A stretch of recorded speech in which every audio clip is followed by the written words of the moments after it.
دخترکای جون، شما را میخوام قطع پای صفیه بانو یک زن موفق شناس کنم که زیاده از 5-6 هزار زن قطعش کار میکنه و خیلی من از قطعش کار میکنم. دخترکای جون، قانونای کار با اپای صفیه تماما دیگر است. بله البته در شرکت فابریلی کار میکنه، اما وقتی که ببینید دخترکو کارخانه از کارخانه فرقی داره. یک خیلی کارخانه هست که اویلکش کم است، یک خیلی کارخانه هست که اویلکش بسیار است. یعنی که فرقیت هست در کار شرکت فابریلی که یعنی که فرقیتش کلانه. کسایی که برای خانه شما خریداری میکنن هم اویل میگیرن هر 24 ساعت و هم توفای قیمت بها میگیرن از طرف یا پای صفیه بانو.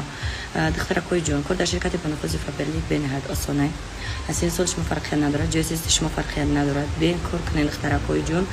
شما میتونید برای خونه‌تون همه چیزای خونه‌تون خریداری کنین، دوخی شامپو دیگر و دیگر تمام چیزی که در بازار و مغازه‌ها میبینین در همین فابریلی هست.